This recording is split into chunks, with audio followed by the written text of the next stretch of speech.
Hello friends, स्वागत है आप सभी का सीवीवीकल एसएसटी में। आज के इस वीडियो में बात करने वाले हैं कि बीए परीक्षा 2023 में आप उत्तर बनाकर कॉपी कैसे लिखेंगे। दोस्तों, अब बहुत ज़बरदस्त तरीका बताने वाला हूं।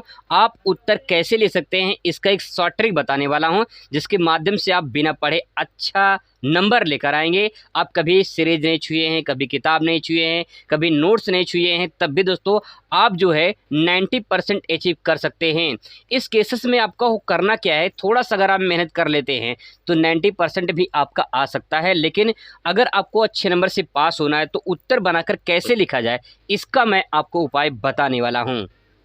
तो दोस्तों, अगर आपका कॉलेज डॉक्टर राम मनोहर लोहिया अवध विश्वविद्यालय अयोध्या से संबंधित है तो ये वीडियो काफ़ी ज़्यादा महत्वपूर्ण होने वाला है, क्योंकि उसी से संबंधित मैं आपको यहाँ पे इंपॉर्टेंट क्वेश्चन बताने वाला हूँ, मतलब किस प्रकार से उत्तर लिख सकते हैं। देखिए, अगर आप तैयारी कर रहे हैं तो आपके पास जो है नवोदय का जो है और सॉल्व पेपर जरूर होना चाहिए, क्योंकि यहाँ से क्वेश्चन जो है अगर आप तैयार करते हैं तो आपके एग्जाम में पक्का आते हैं। अब दोस्तों, यहाँ पे देखिए, एक यहाँ से मॉडल पेपर लेते हैं। जैसे देखिए 2021 का है, यहाँ पे हम लोग तीसरा प्रश्न पत्र यहाँ से कवर करते हैं। इसके बाद जो है मैं आपको पहला फिर दूसरा उसको भी बताऊंगा किस प्रकार से आंसर लिख सकते हैं। यहाँ पे देखिए कहा गया है शैक्षिक तकनीकी एवं आईसीटी तृतीय प्रश्न पत्र है, तो इसको उत्तर को कैसे लिखेंगे आइए समझने की कोशिश करते हैं। देखिए, प्रत्येक प्रश्न का उत्तर आपको 25 शब्दों में देना है, ठीक है। अब यहाँ पे क्वेश्चन पूछा गया है शैक्षिक तकनीकी में कठोर शिल्प उपागम क्या है। आपने इस क्वेश्चन को पढ़ा, आपको कुछ समझ में नहीं आया कि इसका उत्तर कैसे क्या लिखना है। अब आपको मैं बता रहा हूँ शॉर्ट ट्रिक कि कैसे इसको उत्तर को लिख सकते हैं। दोस्तों ध्यान रखेंगे, जब आपको ये क्वेश्चन दिखाई दे, इस प्रकार से क्वेश्चन आए, क्वेश्चन कई प्रकार से घुमा के पूछा जा सकता है। मान लेते हैं क्वेश्चन है, तो क्वेश्चन को कैसे समझते हैं, पहले क्वेश्चन पे थोड़ा ध्यान देंगे। देखिए यहाँ पे लिखा है शैक्षिक तकनीकी में कठोर शिल्प उपागम, तो यहाँ पे जो वर्ड दिया गया है इसी वर्ड पे थोड़ा ध्यान देंगे और जोर लाते हैं, थोड़ा सा समझने की कोशिश करते हैं कि ये वर्ड कहना क्या चाह रहा है, पूछ क्या रहा है सवाल। शैक्षिक मतलब समझ में आ रहा है कि शिक्षा संबंधित, तकनीकी मतलब क्या, शिक्षा में जो तकनीकी इस्तेमाल की जा रही है जिसके आधार पे शिक्षा और मजबूत, कठोर, कठोर मतलब क्या, मजबूत बन रहा है, तो उसको हम शिल्प, यानी शिल्प मतलब क्या होता है, एक कला होता है। जैसे एक शिल्पकार होता है, तो जैसे एक मूर्ति बनाने वाला होता है, एक शिल्पकार होता है, तो क्या होता है उसके अंदर एक कला होती है, उस कला के माध्यम से वो अपने आप को और निखारता है, यानी जो उसके अंदर कला होती है। तो शिक्षा क्या है, अपने आप में कला है जो थोड़ा सा तकनीकी का इस्तेमाल करके शिक्षा को और मजबूत बनाया जा सकता है। अब दोस्तों यहाँ पे उपागम लिखा गया है, उपागम का तात्पर्य होता है मॉड्यूल कह सकते हैं या अप्रोच कह सकते हैं। अब सवाल यह है कि सिंपल वर्ड में अगर कहूँ मैं, उपागम मतलब रास्ता समझ लीजिए, किसका रास्ता, अध्ययन का रास्ता, या फिर जो है शिक्षा का एक रास्ता होना चाहिए जिसके आधार पे आप शैक्षिक तकनीकी इस्तेमाल करके और शिक्षा को मजबूत बना सकते हैं। तो दोस्तों इस तरह से अगर क्वेश्चन को समझेंगे आपको आसानी से समझ में आ जाएगा। आई होप आपको थोड़ा बहुत समझ में आया होगा। आगे देख लीजिए, अभी और आगे क्लियर होता चला जाएगा, आपको सारे क्वेश्चन कवर करेंगे। यहाँ पे शैक्षिक तकनीकी की आवश्यकताओं का उल्लेख कीजिए। अब यहाँ पे दो वर्ड लिखा गया, एक शैक्षिक दूसरा तकनीकी। इसकी आवश्यकता है, क्या आवश्यकता है, इसको बात को समझते हैं। शैक्षिक मतलब क्या, शिक्षा, तकनीकी मतलब क्या, टेक्नोलॉजी। तो शिक्षा में जो टेक्नोलॉजी आ रही है, जो तकनीकी इस्तेमाल की जा रही है, क्या उसके द्वारा शिक्षा में कुछ परिवर्तन हो रहा है, कुछ बदलाव हो रहा है। आप कहोगे बिल्कुल बदलाव हो रहा है। आप जो मोबाइल से पढ़ रहे हो ये भी एक तकनीकी है अपने आप में, ठीक है।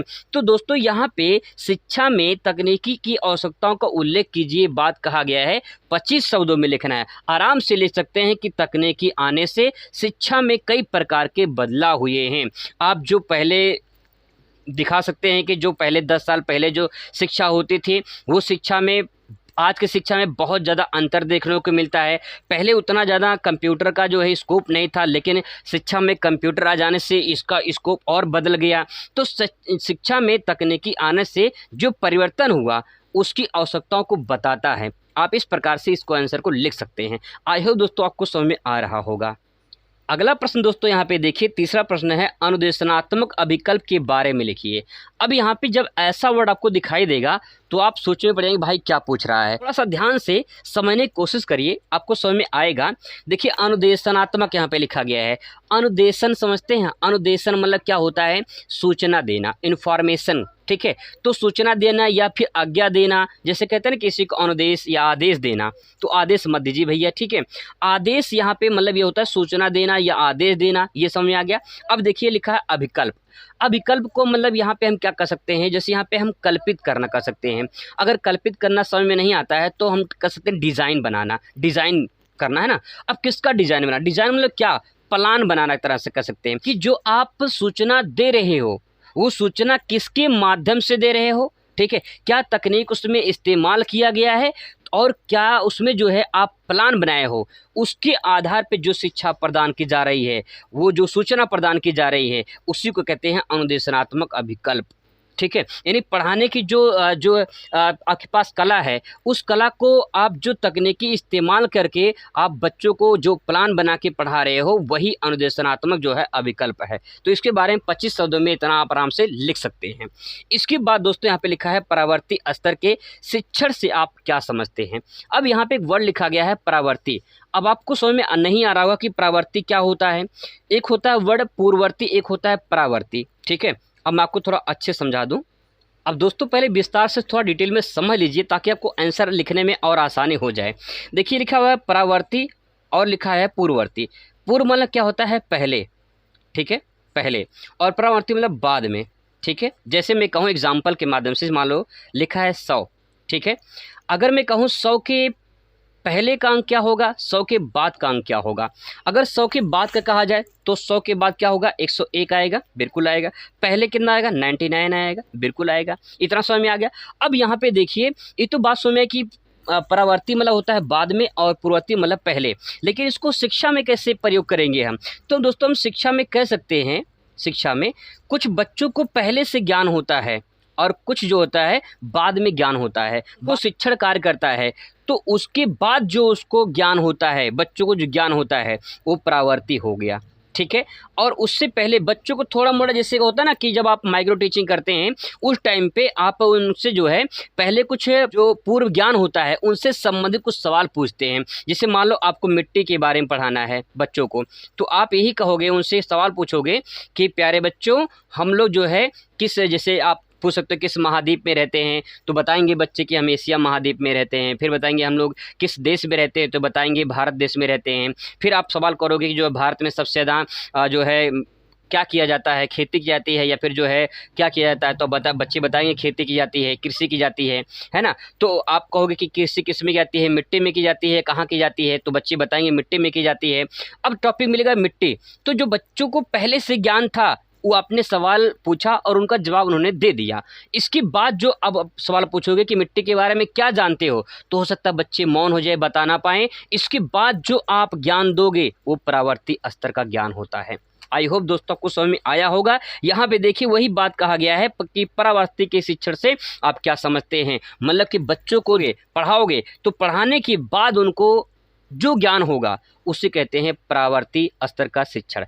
आई होप समझ में आया होगा। अब अगला सवाल दोस्तों यहाँ पे देखिए लिखा है अभिकर्मित अनुदेशन की संकल्पना को स्पष्ट कीजिए। आप हो सकता है कि थोड़ा सोच में पड़ जाएं कि भाई ये क्या लिखा गया है, वर्ड क्या कहना चाह रहा है, क्या पूछना चाह रहा है। तो अभिकर्मित अनुदेशन, अभी मैंने आपको अनुदेशन के बारे में बताया था। अनुदेशन मतलब क्या, ऑर्डर देना, आदेश देना, सूचना प्रदान करना, यही तो होता है। अभिकर्मित का मतलब क्या होता है, देखिए अगर मैं इसको थोड़ा सा और डिफाइन करूँ तो आप इसको ऐसे समझिए, अभिकर्मित क्या होता है, अभिकर्मित, ठीक है।